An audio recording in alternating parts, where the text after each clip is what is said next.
Hey, it's Larry. Thanks for listening. Happy New Year. Real quick, before we get into this episode, I had such an amazing, eye-opening, life-changing experience at the World Parkinson Congress in Kyoto that I want others to have that opportunity too. So Becca Miller and I and 24 of our PD community friends have launched a year-long WPC travel grant fundraiser. We're each doing a 2-week Facebook fundraiser. Mine's underway right now because my birthday's January 9th. All the money raised will be used to help offset travel costs so more people with young onset Parkinson's can attend the next WPC in Barcelona in 2022. You can search out details on the When Life Gives You Parkinson's Facebook page or donate directly to the WPC website. Go to wpc2022.org/YOPD fund. If you or your business would like to supply matching funds, hey, good on ya. Email me at parkinsonspod@curiouscast.ca.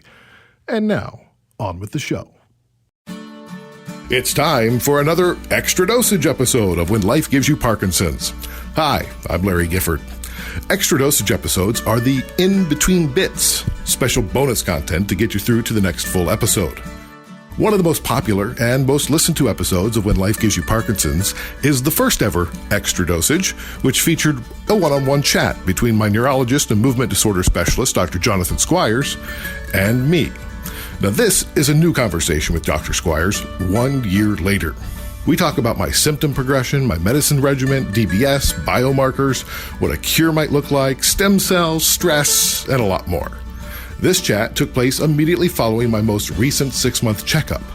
My wife Rebecca and I are in Dr. Squires' office at the University of British Columbia's Djavad Mowafaghian Center for Brain Health. So we just had our 6-month checkup. Correct. How am I doing? I would say that over the past 6 to 12 months, things have been relatively stable, though I do hear that you're having more struggles with several aspects of the condition. So from the motor symptom standpoint, it seems to not have changed much. Correct. Motor symptom-wise, things are pretty stable even over the past year, but you're struggling more with non-motor aspects of the condition. And from my standpoint, it feels like it's moving to both sides as opposed to just one side. Did you notice that? There is some slight effect. Yeah, the left side is slightly affected today, for sure. And what does that tell you? That tells me that things are progressing as we would expect for someone with a diagnosis of Parkinson's disease. So typically, the textbook Parkinson's disease should start on one side of the body or the other, and then over time will spread to involve the other side. And if it doesn't spread to involve the other side, then we have to reassess the diagnosis. And as far as rate of progression with Larry, since you've now known him for 2 years, what do you observe? Initially, I was a bit worried, as we've talked about in the past, that things were going relatively quickly. I'm a bit more reassured, I think, today, seeing you, the assessment today, your medication had worn off already, and your scores on the motor score was about the same as it was a year ago when you were on the medication. So for me, that's somewhat reassuring. I never want to discount the daily struggles, because I know even when things are going really well, there are things every day that people struggle with that we take for granted. So I don't want to discount that in any way, but I am a little bit more reassured. Well, that reassures me because I feel worse than I did a year ago. But I think that's also like it compounds the longer you have it. It's good. It's effortful. Yeah. And like you've noticed, many things that we take for granted during our day, like doing up the buttons on the shirt or tying your shoes, it takes 2 or 3 times longer, and you spend a lot more energy doing these sort of mundane day-to-day tasks, and you have less left to do the things you really care about. And then you wonder why you're so fatigued. Well, and not only that, but like at work, there's a lot of just sort of projects or like PowerPoints or spreadsheets that you work on, and I used to be able to really bang those out quickly, and now I find I don't allocate enough time to do them because it takes me a lot longer to complete them than it used to. Right, and that's a fairly common scenario that people find themselves in, and it's a constant adjustment, right? Mm-hmm. In some ways, it's almost like some people sort of experience almost a continual mourning period as time goes on, because the progression is changing, and there's all this stuff that either you can't do anymore that you had intended to do that seems more daunting than it had in the past, and that can have a large psychological toll on people as well. I mean, things like that we don't think of and don't talk about as much. Well, and we've talked about, and other folks who we know in the community have talked about quite a bit of that continuous that you're talking about, where you kind of even out for a while, and everybody kind of gets used to how that is, and symptom management seems to be working well, and then something else kind of comes in. It could be a month later, it could be 10 months later, but something else will hit eventually. Yeah, and the unpredictability of it weighs heavy on many people, I think, as well. It would be one thing if you could say, well, you have this terrible disease and, this is how things are going to be in 2 years and 5 years. That you can prepare for. When you have this more nebulous concept like Parkinson's disease, where all we can say is, well, it's going to get worse, but we can't tell you how fast. And this is the long list of 1,000 different symptoms you could have, but you may not get any of them. I think that's a lot harder for people to adapt to, because it's, it's sort of the blind leading the blind in a way, and it's hard to... Well, and what we don't know is how long he had it before we even got a diagnosis or anything close to a diagnosis. That's right. Right? Yeah. So you could be you could have had it since your early 30s, and so you're relatively far along, and so it would make sense that the progression is going faster. Right? But we don't know. Well, we do know that people with Parkinson's generally have, at least we think we know, that have had it for 5 or 10 or 15 years before you start having motor symptoms. And the holy grail in research right now is finding the test that's going to say, well, you're in your 40s and you've got constipation. Is that just because you've got constipation, or is that actually the first symptom of Parkinson's disease? Right? Or you've lost your sense of smell, or what have you. And when we eventually find a cure for Parkinson's, that's the stage you want to give the cure, right? When it's early, before you start having the mobility issues and the dexterity issues, what a cure will look like is arresting progression. So you want to arrest progression before it's really affecting your life. Right, so that's interesting. So there's a lot of conversation around the vocabulary we use, the terminology, the lexicon that is used with Parkinson's, because for a lot of people, cure is reversal of symptoms, like the removal of the disease from your body. Yes. And I think the holy grail right now is let's stop it in its tracks. Yes. Step one will be stopping. A cure for Parkinson's really would be stopping progression, because it is a condition where there's damage to the brain. And so repairing the damage, you're looking at more neurorestorative therapies, things like stem cells, which if you had a stem cell treatment that could reverse the progression, it wouldn't necessarily cure the disease, right? So if you graft in stem cells that take on some of the function, but if the disease process is still ongoing, those cells could and potentially would become affected by the disease. You just would turn the clock back somewhat, right? Some years back, someone did that study, and they took fetal tissue and grafted it into the brain of people with Parkinson's disease, and after those people died, they did an autopsy, and they did indeed find that the pathology had spread into the graft tissue.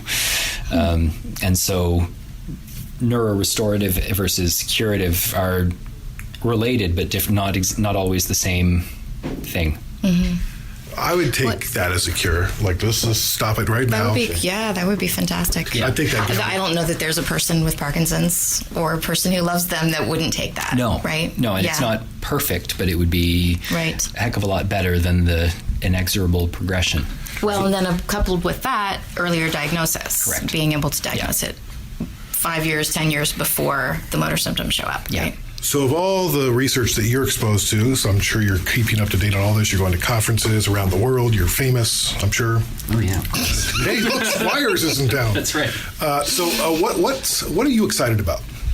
So I'm excited about the research into the biomarkers. I think that realistically, before we have great cure, I think we need a good biomarker. Part of the concern is that we might be dealing with Parkinson's disease may not be one monolithic entity, right? We might be looking at 20 different diseases or 50 different diseases, and until you have some test to tell them apart, there's no guarantee that a cure for one will cure them all. And so I think some of the genetic research that's being done is very exciting in that regard. If we can find a medication that will slow progression or stop progression for people with at least a known genetic subtype, then hopefully that will be applicable to other people. And then at least you can chip away that segment of people and then focus on the remainder. Right. So if you find the way to stop the disease in LRRK2, then you've affected about 7 to 10% of the people, and that's a start. That's a start. And you never know, there could be people without a LRRK2 mutation who have LRRK2 dysfunction for another reason. And the treatment for the genetic subtype may work for a subtype of the idiopathic Parkinson's population as well. At least that's the hope. Well, in episode 4 of this season of the podcast, we talked about the biomarkers, because do you know Joy Milne, the woman who can smell Parkinson's? Yes, in the UK. Yeah, so I talked to her, and then I talked to Thilo Kunath and Perdita about their science behind it and how they're proving that there's the molecules, and so they're hoping that the sebum swipe could become a biomarker. Yeah, and that would be wonderful. Non-invasive and very easy. Cheap and easy. Yeah. So that's, but there's a lot of those biomarker studies going on, and I think that is probably one of the most exciting things right now, because that's, once you've established how to diagnose it, then the cure probably comes a lot faster. That's right. And then you can, a lot of the studies looking at cures are looking at people with early Parkinson's as well, and if you know that a fairly substantial subtype of those people might not even have Parkinson's disease. If you have a treatment that's effective at slowing down the condition a little bit, you could lose the signal in the noise. And if you had a way to separate out the different subtypes, that would be even better, potentially, right? In the news recently, we've seen a lot of things about MS research. And what was it? J.K. Rowling, now she put in millions of dollars, and then they're saying that within 10 years they're going to know a lot more about MS and that kind of thing. And I know it's always hyped to be, to get headlines, to capture your attention. But are you seeing in related disease like MS and Alzheimer's and whatnot, where some of their research might benefit PD? Are you seeing anything exciting there? Certainly there could be. The other neurodegenerative disorders, so Alzheimer's disease, ALS, the research there could very, very well translate into Parkinson's disease. They're coming closer to potentially a cure, at least a disease-modifying therapy for Huntington disease as well, which would be very exciting. That's in phase 2, I think, studies right now. So that would be potentially exciting. It's a bit different because it's a genetic disorder. It's one gene that's relatively well understood what the mutation is, but even still, proof of concept wise, if they can slow one neurodegenerative disease, it sort of at least might whet the appetite of the pharmaceutical industry to invest more money in it, shall we say. Great. Yeah. I know in the U.S. they now have the inhaler for the levodopa. Yes. Is there any hope of that coming to Canada? I mean, we'll see. I mean, Rytary was approved in the U.S., 5 years ago now, and there's no sign of it here. I mean, none of these new medications are really game changers, I don't think, but it is nice to have more options in the armamentarium. The inhaler could be nice for a subset of people, but it's really a rescue therapy, right, for people with severe off periods. And so, I mean, we'll see. Canada is a bit slow and it also depends whether the company submits it for regulatory approval in Canada. Right. So you had mentioned that I haven't changed much over the last year. Physically, I look good. You took 2 pages of notes about how I'm changing. So, let's be honest here. It's not if you just saw that without knowing who I was, it wouldn't look very good. Right. I mean, there's no question that there are symptoms that you're struggling with, for sure. And we definitely need to chip away at those. I'm optimistic that we can improve things. So every 6 months you up my dose. Well, it's true. I have. Guilty. So where are we at now? We're at sort of a moderate to high dose for someone who's had Parkinson's for the time that you have had, but you're entitled to need a higher dose than other people do. My mom is crying now. I'm sorry. You made your mom cry. I definitely don't need to. It's like need the to make worst, anyone cry, right? that's for sure. So I've been at 4 doses a day, 2.5, 2.5, 2.5, and then 2 control release and 1 instant release. And now where are we going? We're going to 4 doses during the daytime, pulling them a little closer together, and then keeping the same one at bedtime, and then an as needed overnight. Yeah, so that's a significant increase. Significant increase. Yep. And so when we talk about increasing levodopa to that level, we begin to start thinking about DBS. Now, where should my head be as it pertains to deep brain stimulation? It's definitely something that we need to think about, especially we use it for people who are having fluctuations in dyskinesias that we can't manage well with medication, or people are having intolerable side effects to the medication at that dose. And so we hope with the deep brain stimulation we can get away with less medication to help. People usually need to be on some level of medication anyway, despite DBS. And we do need to think about it, especially here in British Columbia, because we have major resource limitations with respect to this one particular treatment. So I need to polish up my crystal ball and figure out when you're 4 or 5 years away from really needing it, and that's the time when we need to refer you. So we're going to see how this drug dosage goes to see if I improve, and if I don't, then in 6 months we're going to start the process. That's right. So we'll put the referral in, knowing that it could be 3 years or so before you're seen by the surgeon, and then provided you're accepted for the surgery, then it would be another year or so after that. Hopefully in that time span there are some systemic changes that slash the wait time, but I'm a believer in preparing for the worst and hoping for the best. Or there's a chocolate you could eat that would change your brain. That would be ideal.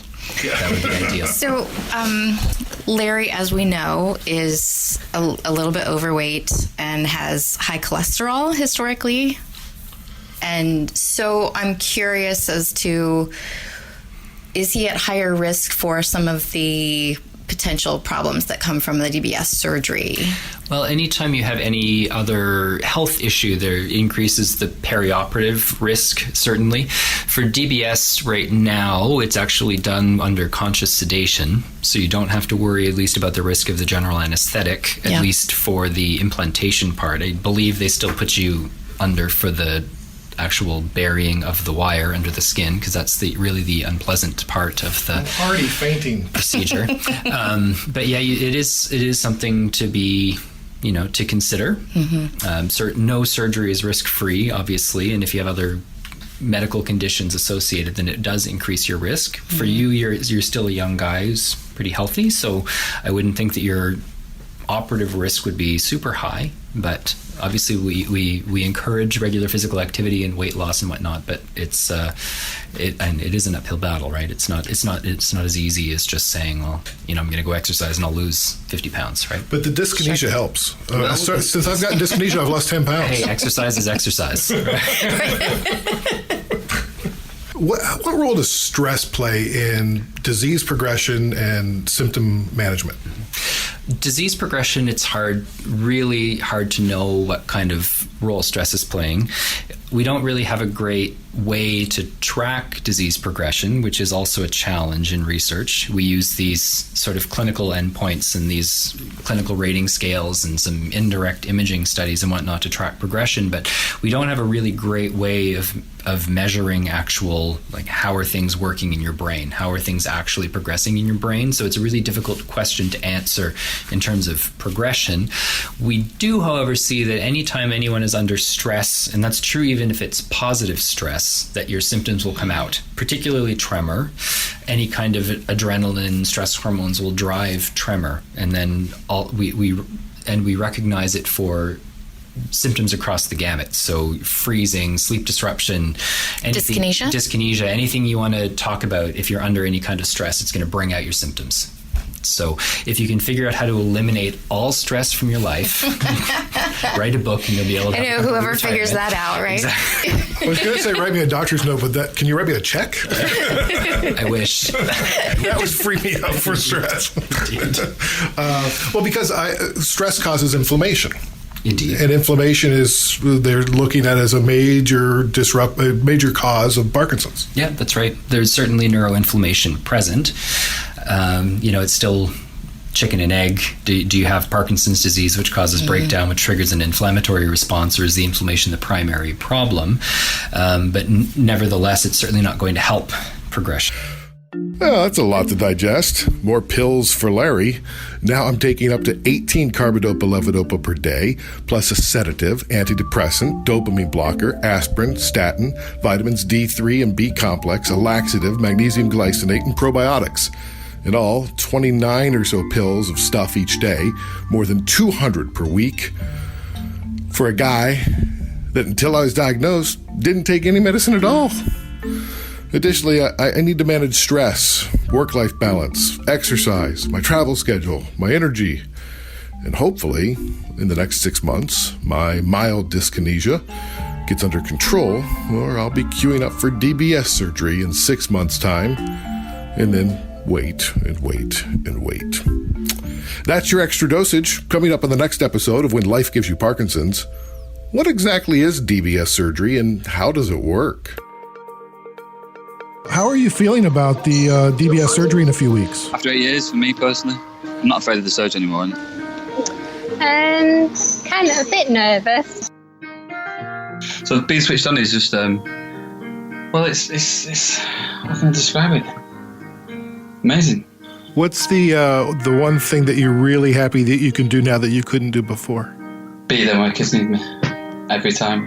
So George is 5, so George's got a new daddy, haven't you, George? New daddy. New daddy. Music's always been there for me, but I could play less and less up until the point of my surgery, but now it's just opened my creativity. It's blown out wide open because then I can just play for longer. DBS was on our radar almost as soon as Jim was diagnosed. My name is James Smurden. He was heroic about it. He was flirting with the nurses when he went into the surgery, and he was flirting with the nurses when he came back out. So, What did you hear when they drilled a hole in your brain?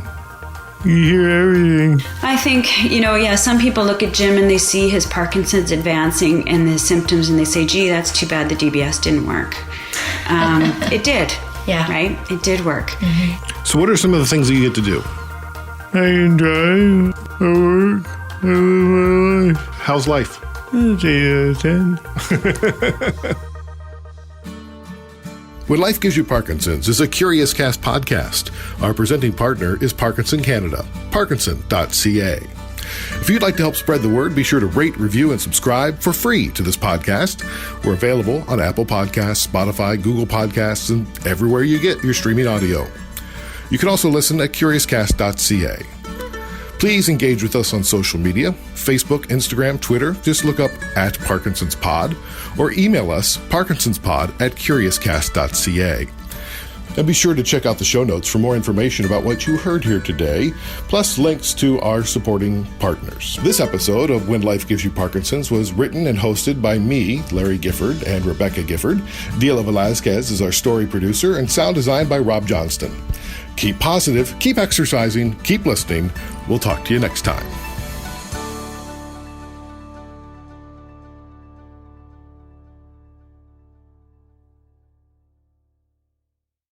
Canada may be known for its landscapes and friendly people, but beneath the surface lies a darker side of crime, history, and the paranormal. Since 2017, the award-winning Dark Poutine podcast has explored the shadowy corners of the Great White North and beyond, delivering chilling tales from a uniquely Canadian perspective. Hosted by Mike Brown and Matthew Stockton with over 300 episodes and fresh releases every Monday, Dark Poutine is your weekly ticket to the creepier side of Canada. Listen to Dark Poutine on Apple, Spotify, Amazon Music, or wherever you get your podcasts.